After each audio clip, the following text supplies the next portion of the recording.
Chapter 11. The bright morning sun is shining through the window. I go to nuzzle Hattie, but she's not there. And worse, this is not even her bed. Where am I? A quick glance around confirms the shocking reality. I'm in an empty room, trapped by the gate. Suddenly, I remember a horrifying dream. Hattie bossing me in here last night, brandishing the gate. Wait a minute. Did that really happen? No, Hattie doesn't boss. Hattie doesn't brandish the gate. I began tearing around the room. Pictures are flying in my head. Images too awful to be true. Could I have actually spent the whole dark night alone in this strange room? Was I really curled up on this hard wooden floor instead of in Hattie's comfy bed that smells like mint and vanilla? With no Hattie brushing my fur and singing best buddies as I'm falling asleep? Did I even sleep? I'm panting and shuddering. I can't stop racing in circles. It's worse than a nightmare. Finally, I get a hold of myself. There must be something I can do. I rush over to the gate. Hello, I bark. I'm in a boring place, and I can't get out. I bark and bark, but nobody is coming. I pause and listen. Are those the sounds of my humans shuffling around downstairs? I must keep at it. I bark and bark some more. When I stop to listen again, my tail starts going nuts. Footsteps are coming up the stairs. I knew my plan would work. I leap up, trying to peer over the gate. Those footsteps are getting closer, and then Hattie appears. Hooray, hooray, I bark, offering my head for the rub. But where is it? I fall back down. Hattie has her arms folded, her face a terrible mixture of irritation and disappointment. Why is she glaring at me like that? She definitely could use her adorable dog's help to get rid of that frown. I jump and jump, trying to desperately lick her hand. I have a great idea, Hattie, I bark, cocking my head in that cute way she likes. Let's go to the dog park and have some fun. She leans away.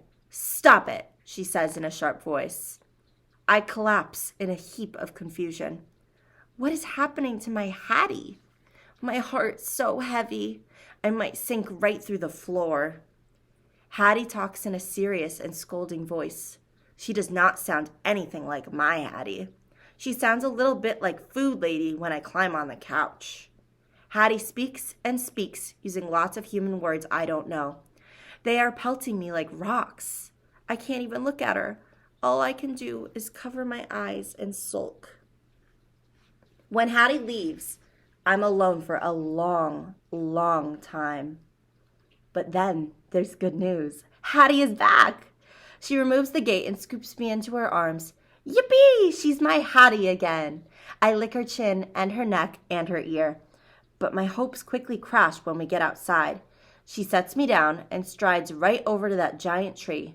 She must be hibernating in the squirrel house, because after I've sniffed every inch of the dog park and peed on every shrub, she's still up there. Eventually, there's nothing to do but sprawl out in the grass and listen to the fluty, chirpy birds and buzzing bees, and wait for Hattie. It's the loneliest dog park ever. I'm half snoozing when my ears perk in annoyance. Chipper, chatter, squawk! My fur prickles. It's one of those nasty squirrels. This one is even bigger than the two from last time. He's scampering across the tippy top of the fence along the far side of the dog park. Doesn't he realize there's a ferocious dog guarding the place? He's obviously not very smart, because every time he reaches the end of the fence, he pivots and darts back the other way. But then again, whoever said squirrels were smart? As he scurries along, his hissing grates in my ears. His twitching is almost too revolting to watch. But I can't run away from my duty. I must defend my territory. I'm a professional. I spring up and trot closer, but not too close. Get out of here, you disgusting rodent, I bark. A dog park is no place for squirrels. He is not acting the least bit intimidated. He stops mid-scamper and bares his squirrelish fangs right at me. Chipper, chatter, squawk, he screeches. The sound is pure evil. I'm a few paces away, but still within striking distance, I said. Go away! I bark with more urgency this time. Chipper chatter squawk, he screeches again, as if he even has a chance against me. Digging his vicious claws into the top of the fence, he thrusts his hideous face in my direction. He's going to fling himself right at me. I back up a little, every hair on my neck trembling. You're not welcome here, you cowardly beast, I bark. Now beat it before I destroy you once and for all. But my serious threats do not drive him away. Next thing I know, that little monster flies off the fence right into the dog park. As soon as his feet hit the grass, he scampers towards the giant tree. Ha! If that's how he wants to play, he picked the wrong opponent. I've got you now, you nasty creature, I bark, taking off after him. His fat, fluffy tail swishes tauntingly as he runs. I can already taste that disgusting fur in my jaws. I'm about to snap when he flees up the trunk in an ominous racket of clickety-clacky clacks. Uh-oh. Hattie's up there. I paw the bark of the giant tree, snarling and growling ferociously. Leave Hattie alone, you menace, I bark, or you'll have to answer to me. Fortunately, the rustling and swaying branches tells me he has enough sense to avoid the squirrel house. I drop down in the shade and curl up for a well-deserved rest. Then my ears detect familiar sounds through the fence. The jingling of dogs. If only I could get excited. Is that you, Fenway? Patch's lovely voice calls. I slump a bit lower. He looks like he lost his best bone, I hear Goldie mutter. Poor guy, Patches says. It reminds me of the first time our sweet angel left the leashes on their hooks, forgetting all about them. You parked yourself at the door and sulked and stewed and didn't move, not even at supper time. Me? Goldie huffs.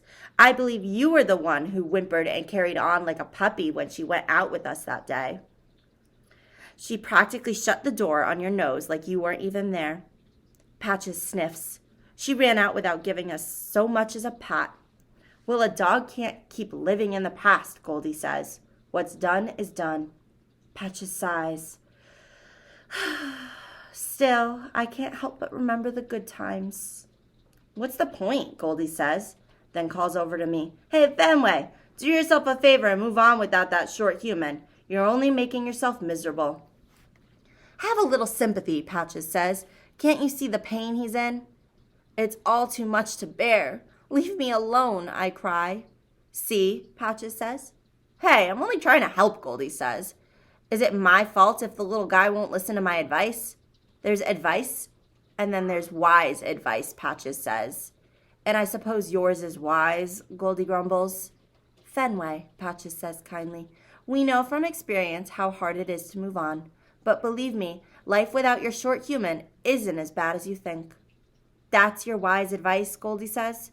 Patches ignores her. Listen, Fenway, at first we couldn't accept it, but as time went on, we got used to entertaining ourselves. That's right, Goldie says. Instead of swimming in the pond, now we lie in puddles. You mean we splash in the wading pool, Patches corrects. Speak for yourself, Goldie says with a growl. I lie in puddles. In any case, Patches goes on, we found ways to adjust, and you will too. I want to ignore them, but a sense of fury rises up through my fur and consumes my entire body. In a flash, I'm charging over to the fence. Maybe that's working for you, I say, but I could never live without my Hattie. I'm going to get her back. Now, Fenway, I know you're determined, but, Patches says, her eyes sad and wincing, have you actually thought about what a gargantuan task that would be? Hey, maybe he's some kind of super dog, Goldie says with a sneer. I know you both think I can't do it, I say, but I can. I will. Maybe I just need more time, or better ideas, or something. But I'll do it. Just you wait. Would you listen to him? Goldie murmurs. I jump up and scratch the fence. And who knows, I say, feeling a surge of power. When I get my Hattie back, maybe I'll get your angel back too. Patches gasps, but then her face falls. If only we could have our precious angel back, she says sadly. It's all I wish for.